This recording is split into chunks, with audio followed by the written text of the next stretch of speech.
Olá, pessoal! Hoje eu trago um título fenomenal para vocês. Quem não conhece, precisa conhecer o Arquipélago Gulag do russo Alexander Solzhenitsyn. Embora eu queira muito falar mais do livro em si, eu não posso comentar tanto porque cortam muito o alcance do vídeo e vocês vão entender o porquê. Então eu vou falar de algumas coisas relacionando ao contexto histórico, porque eu acho que vai ficar melhor e depois vocês vão poder conferir com a leitura de vocês. Apesar de ter sido Nobel de Literatura em 1970 e um grande escritor documental, ele não é tão popular assim e eu vou comentar mais sobre isso depois. Solzhenitsyn nasceu em 1918, 6 meses após o pai dele falecer em um acidente. A mãe então criou Alexander sozinha e, segundo o prefácio da edição mais moderna do livro, que foi escrito pela viúva dele, a mãe e o filho passaram a viver na miséria, em casebres frios e apodrecidos, trazendo água de longe com baldes. Se vocês estão afiados nas datas históricas, devem lembrar que de 1914 a 1918 o mundo vivia a Primeira Guerra Mundial e nesse contexto é que ocorre a Revolução Russa, que levou à queda do governo dos czares para a implantação do socialismo. Imaginem então o impacto disso tudo. A Rússia vivia nesse regime autocrático czarista desde 1547. Desde 1547 até 1917, ponham aí quase 400 anos, o poder do imperador russo era absoluto. O czar exercia controle total sobre o Estado e sobre a sociedade e durante a maior parte desse tempo o país permaneceu essencialmente agrário, semelhante ao sistema feudal, com a maioria da população vivendo em extrema pobreza. Isso é muito bem documentado na literatura russa como um todo, e quem acompanha o canal sabe que a gente fala muito disso por aqui. Vocês sabem que por mais que os países se fechem, a história sempre vai dar um jeito de abrir brechas para acontecer como um todo. E é claro que foi isso que aconteceu. A Europa vivia nessa época todo o turbilhão da Revolução Industrial, ou por que não dizer, das revoluções industriais. Imaginem só, máquinas a vapor, eletricidade, petróleo, indústria de aço, isso ia com certeza encontrar lugar numa sociedade que estava atrasada do ponto de vista das inovações, tendo ricos, muito ricos, que davam bailes luxuosíssimos, exigindo cada vez mais impostos exorbitantes para bancar os luxos e a população vivendo de forma miserável. Não ia dar certo, né? Tô tentando fazer o resumo do resumo para o vídeo não ficar muito longo, mas a gente precisa falar disso para poder entender um pouquinho da importância documental de um livro desse tipo. Em 1905, a Rússia se envolve em uma guerra com o Japão na disputa de territórios da China e da Coreia, num contexto em que o Japão vivia os frutos da era Meiji. E eu conto um pouco dessa história no vídeo de Pachinko aqui do canal. A Rússia perde a guerra. Gente, e imaginem um país que estava como estava depois que se empreende dinheiro e força humana numa guerra. Bem, Alexander Solzhenitsyn cresceu nesse contexto histórico todo de Primeira Guerra e de Revolução Russa. Fez faculdade de Física e Matemática primeiro e depois faculdade de Literatura, mas foi interrompido por outra guerra. Aqui já estamos falando de mais de 20 anos depois. Estamos falando agora de plena Segunda Guerra Mundial. Lembrando que a Segunda Guerra começa em 1939 e só acaba em 1945. Alexander começa na guerra como soldado, mas no final de 1942 ele vira comandante de bateria de reconhecimento sonoro com a patente de tenente. Depois ele progride mais de patentes, chegando a capitão, vivendo ali no fronte de guerra de forma ininterrupta, até que em fevereiro de 1945 Solzhenitsyn foi preso pelo próprio governo russo, acusado de deslealdade, traição da causa revolucionária e propaganda antissoviética. Conta-se que ele já era oficial do exército quando presenciou uma pessoa sendo castigada pelo próprio exército e essa pessoa pede ajuda a ele. Ele, no entanto, passa direto por aquela situação, mas depois vai sofrer muito com aquilo na consciência. Uma pessoa suplicando ajuda e ele fingiu que não viu, porque se ele interviesse, ele mesmo poderia ser morto. Então ele troca cartas com um amigo da escola, comentando justamente essas coisas, comentando as contradições do governo stalinista, mas a carta foi interceptada e interpretada como traição à pátria. Solzhenitsyn foi condenado a 8 anos nos campos de trabalhos forçados e condenado também a exílio eterno após a conclusão da pena. Gulag é a sigla para Direção Geral dos Campos, em russo. A instituição foi criada no ano de 1930 com o objetivo de administrar a expansão dos campos de concentração em toda a União Soviética. Então, a obra de hoje é um belo documento da vida e da experiência que o autor teve, principalmente enquanto esteve preso. Esses escritos precisaram ser muito bem escondidos da KGB, o Comitê de Segurança do Estado Russo, para que chegasse até nós hoje. Dia e noite, Alexander datilografava o seu relato e ainda por cima, todo dia uma das máquinas quebrava e ele mesmo soldava ou levava para o conserto. Foi um momento extremamente delicado,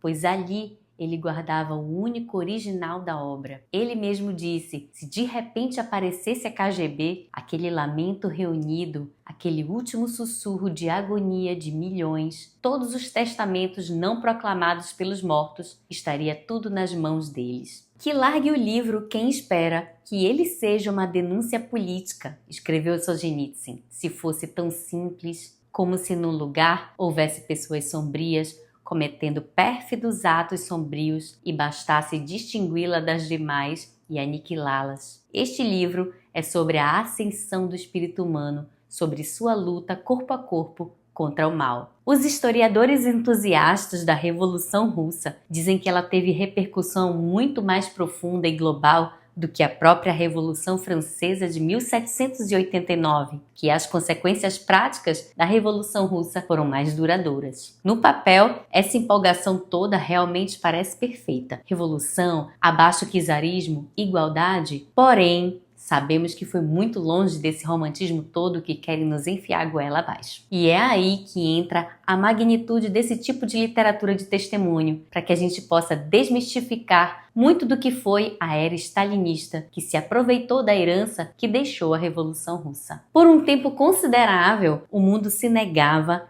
a crer na magnitude dos horrores do nazismo e do socialismo soviético. Nem os inúmeros relatórios, nem os próprios depoimentos das pessoas que iam à tona, chegando até as cúpulas dos governos e da sociedade do Ocidente, foram capazes de quebrar a incredulidade do mundo a respeito dos crimes dos governos totalitários. Na minha opinião, o caso do nazismo, no entanto, se diferiu um pouco do socialismo soviético. E aqui eu faço uma ressalva. Eu não estou comparando politicamente dois regimes diferentes, nazismo e socialismo soviético. Não estou fazendo isso. Então não venham me atacar, me mandando estudar ou me mandando pesquisar. Não estou comparando politicamente esses dois sistemas. O governo nazista foi derrotado na guerra e exposto. Então a liberação dos campos nazistas pelas tropas aliadas, o monumental registro fotográfico que foi feito e a posterior divulgação ajudaram a atenuar esse ar de incredulidade e o mundo começou a sentir o nazismo de forma palpável. O nazismo então foi cada vez mais condenado de forma acertada ao porão dos horrores a serem extirpados da história da humanidade. Mas, como eu dizia, na minha opinião, o caso do socialismo russo do período stalinista foi totalmente oposto. O socialismo soviético também se valeu da mesma incredulidade do nazismo, porém, ele tinha um trunfo. O socialismo contava com a simpatia militante da grande intelectualidade ocidental que tentava de todas as formas defender a imagem do regime. O socialismo soviético stalinista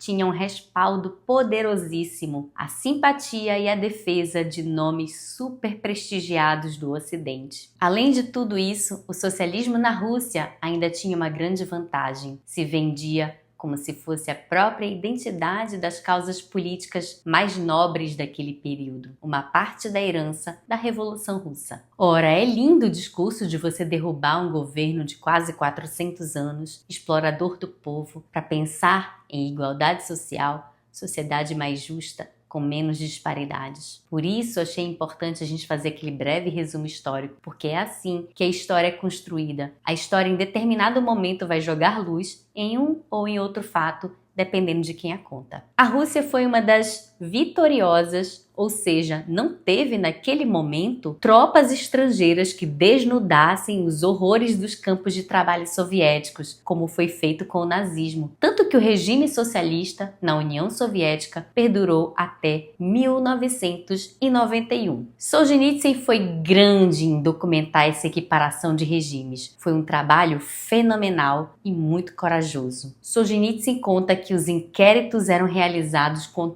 torturas das mais variadas espécies. Comprimiam as cabeças com aros de ferro, mergulhavam as pessoas em banheiras com ácido, colocavam varas incandescentes nos ânus dos prisioneiros e, numa variante mais branda, deixavam as pessoas com fome, sede e privação de sono por mais de uma semana. São relatados mais de 52 métodos de tortura. Havia também as surras que não deixavam rastros. Batiam com borracha, com sacos de areia. Existe um relato de um comandante que foi surrado por 21 dias seguidos e mesmo depois de 30 anos, todos os ossos e a cabeça dele doíam. Tem uma parte desse capítulo do inquérito que Alexander conta que chegou a ver a cópia de todas as cartas dele anexadas ao processo e que a interpretação que deram estava completamente deturpada, feita por comentaristas desconhecidos. O fugitivo capturado, se fosse apanhado morto, podia ser largado por uns dias apodrecendo para que pudesse servir de exemplo aos outros e para que os outros dessem valor à sopa rala que eles serviam. Se fosse apanhado vivo, era jogado aos cachorros. Se fosse para bater, era para acabar com os rins. Se fosse para usar algemas, era até perder a sensibilidade das articulações do pulso pelo resto da vida. Solzhenitsyn também fala sobre uma fuga em massa que ocorreu graças a uma rebelião no ano de 1943. Os prisioneiros fugiram pela tundra, comeram amora com mirtilo e foram perseguidos por aeroplanos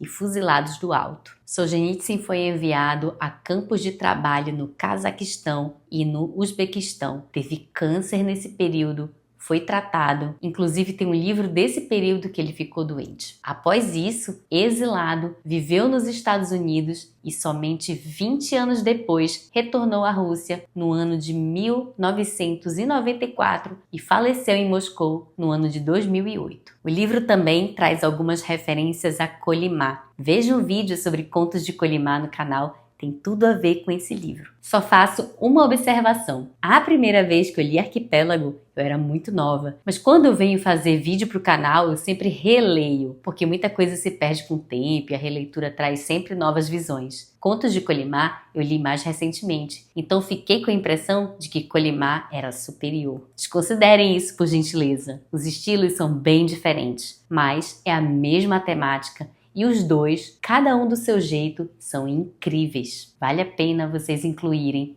esse título na lista de vocês. Até o próximo vídeo.